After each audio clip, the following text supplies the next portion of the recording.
Hello, I'm at Irish Football Fan TV. We're here at the Aviva Stadium and I'm joined by Republic of Ireland and Manchester United legend Denis Irwin, and we're here to promote basically United versus Athletic Bilbao on the 6th of August at the Aviva Stadium. Kick off at 4 o'clock. I'm just making sure I got all the details right, and the tickets are on sale on the 15th of June from 12 o'clock. So all that taken in. Dennis, how are you? I'm good, thanks. Yeah, talk to me. I suppose you're a Manchester United legend in a place where, well, I know you didn't really play in the Aviva, but Lansdowne Road. It's different now than the Lansdowne. Obviously, much nicer, but brings back great memories. Yeah. Tell me, I suppose, your best memories of playing here, and then we'll get into your best memories of Manchester United then. Well, I great memories of playing here under a great manager in Jack Charlton and Mick McCarthy as well. No, we had a really good team back then. We were really difficult to beat. We had some great days here, great nights here, and the support we got was always fantastic. A great place to play a game of football. Yeah, obviously you look at the surface now, and obviously we'll have our Irish players playing there this time next week. Have you been impressed with the way some of the Irish players have finished the season, the likes of your Evan Fergusons and these types? Well, I mean, you met with him there a couple of weeks ago. I was with him a couple of weeks ago. He's had a brilliant breakthrough season. He's at a good club.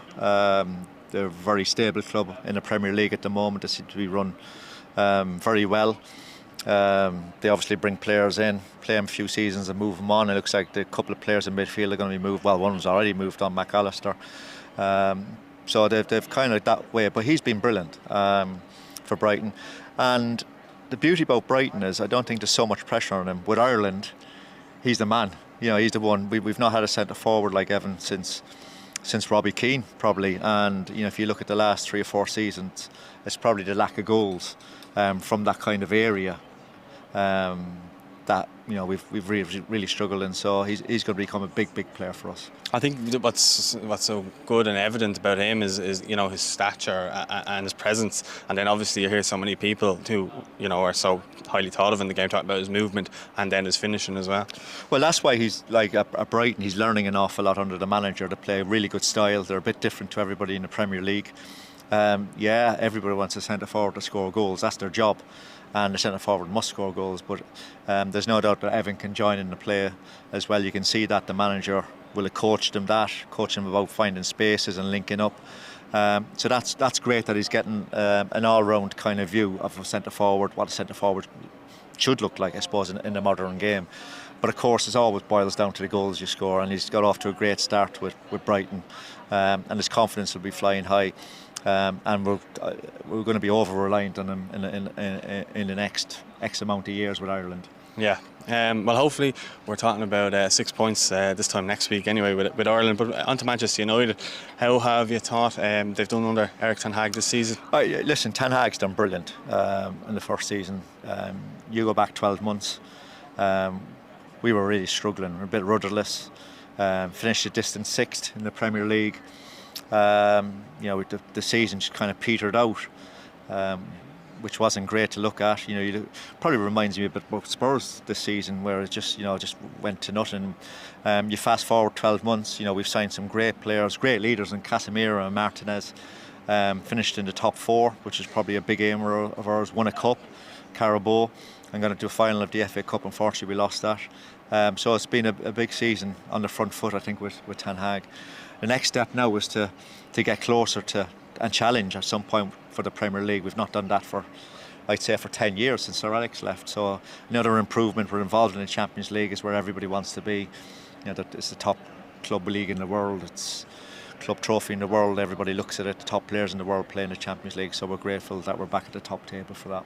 Yeah. What do you think it would take for Manchester United to get to the next level? Like, how many signings do you think it would take? And I heard you mention Harry Kane earlier somewhere. Well, people always mention linking players to Manchester United as part and parcel of when I played there and ever since. There's no doubt that we need a centre forward to kick on a little bit more. So I'm sure to be looking at that market in the summer. I mean, Harry Kane's got a year left at Spurs. Whether you can prize him out there, they got a new manager in there, a manager who did brilliant at Celtic. So that'll be very extremely hard. But I'm sure they're out there casting the net wide. But certainly we need 2, if not 3 players to improve. I think you look at the quality of signings last year, particularly the two leaders I've mentioned, Casemiro and Martinez, and then Malacia, Anthony will be better this season to come and Ericsson as well. I think they've all been good to great signings. So we just need to keep going on the front foot. Yeah, I think as well you need to stay ahead of the group, because the likes of Liverpool and probably Chelsea, Arsenal will probably all strengthen as well. No, it's just the beauty of the Premier League. City, and Newcastle. You know what I mean? You know, you look at what Arsenal achieved last year, and I know they fell short in winning the league, but from where they were the season before was a huge step. Chelsea and Spurs disappointed. Everybody expected them to be up there. Even Liverpool disappointed. And obviously Newcastle were the team that nobody expected to make the top four. So it's a very competitive league, and City have thrown the gauntlet down. They've won 5 of the last 6. So these clubs, these teams have got to make sure that they make it as hard as possible, and they'll be vying not just to get in with a challenge, but to get in the Champions League spot as well. So it's going to be a great Premier League next year again. Yeah, I'm going to ask you a bit of a trick question here, but the Manchester United treble team that you played in against the Manchester City treble team, if there was play a game, who do you think comes on top? Well, the thing about this is, easy answer, that'd be us, definitely. But, and why? Yeah, well, I think, it's 24 years ago, people forget. You have to be at least 30, I suppose, to remember that. So I'm 32, so 32, yeah. Obviously social media these days is much more prevalent. Well, it was non-starter back in '99.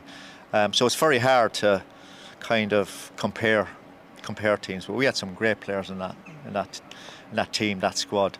And Manchester City have had a great season. It's so hard to do. That's why only 2 teams have done it. But yeah, it'd be such a good game between the 2 teams. Yeah, and 2 quality managers as well. Absolutely. Guardiola's done well at City, he's done well at Bayern, he's done well at Barcelona. Sir Alex had 27 years at Manchester United, which is incredible.